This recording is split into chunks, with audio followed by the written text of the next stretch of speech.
ഏതൊരു മുക്കിലും മൂലയിലും എൻ്റെ ചിത്രങ്ങൾ അല്ലെങ്കിൽ എൻ്റെ പരസ്യ ബോർഡുകൾ മാത്രമായിരിക്കണം. പക്ഷേ കഴിഞ്ഞ പിണറായി സർക്കാർ ഇതിനു വേണ്ടി ചെലവാക്കിയ തുകയുടെ കണക്ക് കേട്ടാൽ നമ്മളെല്ലാവരും ഞെട്ടും. സർക്കാരുകൾ അവരുടെ ഭരണ നേട്ടങ്ങൾ പ്രചരിപ്പിക്കാൻ പരസ്യം നൽകുന്നത് പണ്ട് മുതലേ ഉള്ള ഒരു പതിവ് തന്നെയാണ്. സമൂഹ മാധ്യമങ്ങളും റീലുകളുമെല്ലാം കളം പിടിച്ചതോടെ സർക്കാരും പ്രചാരണം ആ വഴിക്ക് നീങ്ങി. പിണറായി സർക്കാർ പരസ്യത്തിനായി കോടികൾ പൊടിക്കുന്നുവെന്ന ആക്ഷേപം അന്ന് പ്രതിപക്ഷമായിരുന്ന UDF ഉന്നയിച്ചിരുന്നു. ആ ആരോപണം ശരിയാണോ? എത്ര രൂപയാണ് പിണറായി സർക്കാർ ജനങ്ങൾക്ക് മുന്നിൽ മുഖം നന്നാക്കാൻ വേണ്ടി പൊടിച്ചത് എന്നറിയണം. ജനങ്ങൾക്ക് മുന്നിൽ സർക്കാരിൻ്റെ പ്രതിച്ഛായ വർദ്ധിപ്പിക്കുന്നതിനായി മാത്രം രണ്ടാം പിണറായി സർക്കാർ ഖജനാവിൽ നിന്ന് ചിലവാക്കിയത് 173 കോടിയിലേറെ രൂപയാണ്. സർക്കാരിൻ്റെ ഔദ്യോഗിക വകുപ്പായ പബ്ലിക് റിലേഷൻസ് ഡിപ്പാർട്ട്മെന്റ് വഴി മാത്രം നൽകിയ പരസ്യങ്ങളുടെ കൃത്യമായ വിവരങ്ങളാണ് ഇപ്പോൾ പുറത്തു വന്നിരിക്കുന്നത്.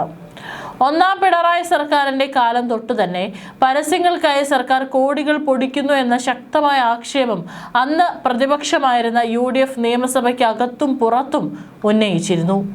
പ്രതിപക്ഷത്തിന്റെ ആ ആരോപണങ്ങളെ പൂർണ്ണമായും ശരിവയ്ക്കുന്ന തരത്തിലുള്ള വൻ തുകയുടെ കണക്കുകളാണ് ഇപ്പോൾ പുറത്തു വന്നിരിക്കുന്നത്.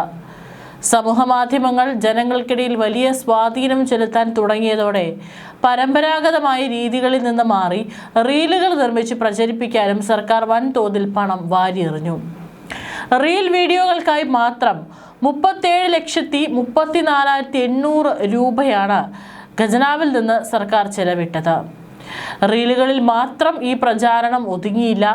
ഇതിനു പുറമെ വിവിധ സോഷ്യൽ മീഡിയ പ്ലാറ്റ്ഫോമുകളിൽ സർക്കാരിന് അനുകൂലമായ കണ്ടന്റുകൾ, വീഡിയോകൾ, ലേഖനങ്ങൾ എന്നിവ പ്രസിദ്ധീകരിക്കാനായി വേറെയും ലക്ഷങ്ങൾ ഒഴുക്കിയിട്ടുണ്ട്. ആ വകയിൽ മാത്രം ഖജനാവിന് നഷ്ടമായത് 1,56,70,246 രൂപയാണ്. ചുരുക്കത്തിൽ സമൂഹ മാധ്യമങ്ങളിലെ മാത്രം സർക്കാരിൻ്റെ PR വർക്കുകൾക്കായി ഏതാണ്ട് 2 കോടിയോളം രൂപയാണ് പൊടിച്ചിരിക്കുന്നത്. കഴിഞ്ഞ നിയമസഭാ ലോക്സഭാ തെരഞ്ഞെടുപ്പ് കാലത്ത് സംസ്ഥാനത്തിൻ്റെ നീളത്തിലും വീതിയിലും സർക്കാരിൻ്റെ നേട്ടങ്ങൾ വിളിച്ചോതുന്ന വലിയ ഹോർഡിങ്ങുകൾ നാട്ടിലെമ്പാടും സ്ഥാപിച്ചിരുന്നത് എല്ലാവരും കണ്ടതാണ്. അതായത് എങ്ങോട്ട് തിരിഞ്ഞാലും, അതിപ്പോൾ ഏത് കൊച്ചുകുട്ടിയോട് പോലും ചോദിച്ചാൽ മനസ്സിലാകും, എങ്ങോട്ട് തിരിഞ്ഞാലും LDF അല്ലാതെ മറ്റാരുണ്ട് എന്നുള്ള വലിയ പരസ്യ പ്രചാരണ ബോർഡുകളായിരുന്നു അന്ന് മുഖ്യമന്ത്രിയായിരുന്ന പിണറായി വിജയൻ്റെ വലിയ ചിത്രങ്ങൾ പതിപ്പിച്ചുകൊണ്ട് നമുക്ക് കാണാനായിട്ട് സാധിച്ചിരുന്നത്. ഏതൊക്കെ ചെറിയ സ്ഥലങ്ങളിലൂടെ, ഇപ്പോൾ മെയിൻ റോഡുകളിലൂടെ അല്ലാതെ തന്നെ, അതായത് നഗരങ്ങളിലൂടെ അല്ലാതെ തന്നെ മറ്റേത് ഗ്രാമങ്ങളിലൂടെയൊക്കെ പോകുമ്പോൾ ഇത്തരത്തിലുള്ള LDF അല്ലാതെ മറ്റാരുണ്ട് എന്നുള്ള വലിയ ഹോർഡിങ്ങുകൾ നമുക്ക് കാണാനായിട്ട് സാധിക്കുമായിരുന്നു. അങ്ങനെ പോയ കാശ് എത്രയാണെന്ന് അറിയാമോ? ഈ ഹോർഡിങ്ങുകൾ സ്ഥാപിക്കാൻ മാത്രം ചിലവാക്കിയത് 7,61,23,724 രൂപയാണ്. ഈ ഹോർഡിങ്ങുകൾ വയ്ക്കാൻ ഉപയോഗിച്ച തുക ഉണ്ടായിരുന്നെങ്കിൽ ഒന്ന് ഓർക്കുക, സർക്കാരിൻ്റെ അഭിമാന പദ്ധതിയായ ലൈഫ് മിഷൻ വഴി 100-ലേറെ കുടുംബങ്ങൾക്ക് വീട് വയ്ക്കാമായിരുന്നുവെന്ന് ആരെങ്കിലും പറഞ്ഞാൽ കുറ്റം പറയാൻ പറ്റുമോ? പുതിയ വീട് വെച്ച് നൽകാമായിരുന്നു എന്ന് ആരെങ്കിലും ചൂണ്ടിക്കാണിച്ചാൽ അതിൽ ഒരു തെറ്റും നമുക്ക് പറയാനായിട്ട് സാധിക്കില്ല.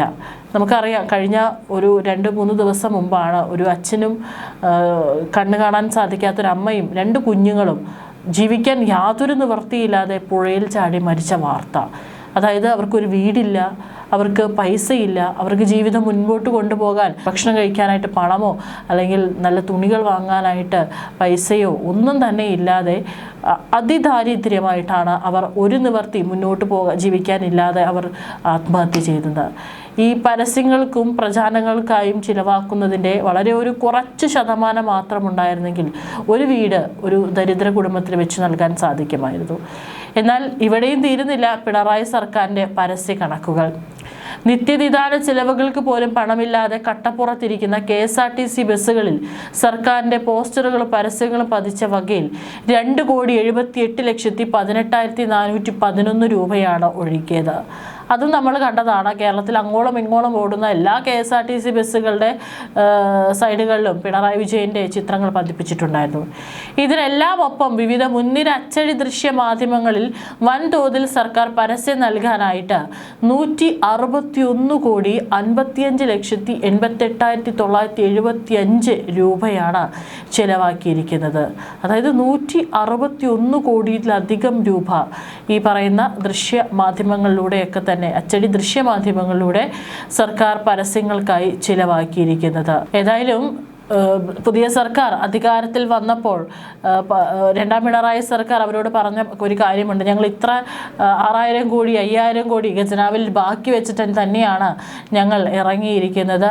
അല്ലാതെ ഖജനാവിൽ പൂച്ച പെറ്റ് കിടക്കുകയോ അല്ലെങ്കിൽ ഖജനാവിൽ ചില്ലി കാശില്ലാതാവുകയോ ചെയ്തിട്ടില്ല എന്നുള്ളത് കഴിഞ്ഞ സർക്കാർ പറഞ്ഞിട്ടുണ്ടായിരുന്നു. എന്നാൽ അതിന് കൃത്യമായിട്ട് നിയമസഭയിൽ നമ്മുടെ ഇപ്പോഴത്തെ മുഖ്യമന്ത്രി VD സതീശൻ മറുപടി നൽകിയിട്ടുണ്ടായിരുന്നു. പണം വരും, പക്ഷേ പണമുണ്ട്, പക്ഷേ കൊടുക്കാനുള്ള കാര്യങ്ങളൊക്കെ അവിടെ ഇട്ടുകൊണ്ട് പല പെൻഷനും അതുപോലെ തന്നെ പല ഉദ്യോഗസ്ഥർക്ക് ലഭിക്കേണ്ട പണങ്ങളും അങ്ങനെയുള്ള കാര്യങ്ങളൊക്കെ തന്നെ അവിടെ കൊടുക്കാനുള്ളത് അവിടെ കുടിശ്ശികയായി ഇട്ടിട്ടാണ് മുൻ സർക്കാർ പറഞ്ഞത് ഇത്ര കോടി ഖജനാവിലുണ്ട്, അത്ര കോടി ഞങ്ങൾ അവിടെ ബാക്കി വെച്ചിട്ടാണ് പോയത് എന്നുള്ളതിൻ്റെ കൃത്യമായിട്ടുള്ള മറുപടി അന്ന് VD സതീശൻ സർക്കാർ സഭയിൽ പറഞ്ഞതാണ്. അത് കൃത്യമായിട്ട് നമ്മളെല്ലാവരും കേട്ടതാണ്. ഏതായാലും ഇത്രയൊക്കെ കോടികൾ ചിലവഴിച്ചിട്ടും പരാജയം തന്നെയായിരുന്നു സർക്കാരിനെ, മൂന്നാമതൊരു വിജയം നോക്കിയിരുന്ന സർക്കാരിനെ ജനങ്ങൾ നൽകിയിട്ടുണ്ടായിരുന്നത്. ഇതുമാത്രമല്ല, ഈ പറയുന്ന ഇത് പരസ്യങ്ങൾക്ക് മാത്രമായിട്ട്, പരസ്യ പ്രചാരണങ്ങൾക്ക് മാത്രമായിട്ട് പിണറായി സർക്കാർ ചിലവഴിച്ച തുകയാണ്. അല്ലാതെ പല നവകേരള സദസ്സെന്നും അയ്യപ്പ സംഗമം എന്നൊക്കെ പറഞ്ഞുകൊണ്ട് എത്ര കോടികളാണ് ചെലവഴിച്ചത് എന്നുള്ള കണക്കുകൾ നമുക്കും കൃത്യമായിട്ട് അറിയാം. ആ ഒരു ചിലവ് കൂടി കണക്കാക്കുകയാണെങ്കിൽ അത് കേൾക്കാനുള്ള ത്രാണി ഒരു പക്ഷേ നമ്മുടെ കേരളത്തിലുള്ള മലയാളികൾക്ക് ഉണ്ടാവില്ല എന്നുള്ളതാണ് സത്യം. ഇത്തരത്തിലുള്ള അനാവശ്യമായിട്ടുള്ള ചെലവുകൾ ഒഴിവാക്കണമെന്ന് തന്നെയാണ് പറയാനുള്ളത്. ഈ ഒരു സ്ഥലത്താണ് നമുക്കറിയാം മുൻ മുഖ്യമന്ത്രിയായിട്ടുള്ള ഉമ്മൻചാണ്ടിയുടെ മകൻ ചാണ്ടി ഉമ്മൻ ഒരു മാതൃകയായത്. അദ്ദേഹം ഒരു രൂപ പോലും ഇത്തരത്തിലുള്ള പ്രചാരണങ്ങൾക്കായി അദ്ദേഹം ചെലവഴിച്ചിട്ടില്ല. ഒരു നോട്ടീസും അടിച്ചിറക്കിയില്ല. തൻ്റെ മണ്ഡലത്തിൽ ഒരിടത്ത് പോലും തൻ്റെ പടുകൂറ്റൻ ഫ്ലെക്സുകൾ വയ്ക്കാൻ അദ്ദേഹം ശ്രമിച്ചില്ല. സൈക്കിളിലായിരുന്നു വീടുകൾ കയറി ഇറങ്ങി അദ്ദേഹം പ്രചാരണം നടത്തിയത്. ആ പ്രചാരണത്തിനായിട്ട് ചെലവഴിക്കേണ്ട തുകകളൊക്കെ തന്നെ അദ്ദേഹം മറ്റുള്ള ജനങ്ങൾക്ക് ഉപകാരപ്രദമായിട്ടുള്ള കാര്യങ്ങൾക്ക് ഉപയോഗിക്കുകയായിരുന്നു. അങ്ങനെയും എത്രയോ പ്രചാരണങ്ങൾ നടന്നിട്ടുണ്ട് നമ്മുടെ കേരളത്തിൽ. അതൊക്കെ തന്നെയായിരുന്നു ജനങ്ങൾക്കിടയിലേക്ക് ഇറങ്ങിച്ചെല്ലാൻ വലിയ ബോർഡുകളുടെയോ റീലുകളുടെയോ വലിയ ഫ്ലെക്സ് ബോർഡുകളുടെയോ ഹോർഡിങ്ങുകളുടെയോ ഒന്നും തന്നെ ആവശ്യമില്ല. ഒരു സാധാരണക്കാരനായിട്ട് ജനങ്ങളെ കേൾക്കാൻ തയ്യാറായി കഴിഞ്ഞാൽ ജനങ്ങളൊക്കെ തന്നെ അവരെ ഉൾക്കൊള്ളാനും മനസ്സിലാക്കാനും അല്ലെങ്കിൽ അവർക്ക് വോട്ട് ചെയ്യാനൊക്കെ തന്നെ അവർക്കുള്ള മനസ്സ് സ്വാഭാവികമായിട്ട് അത് വരും.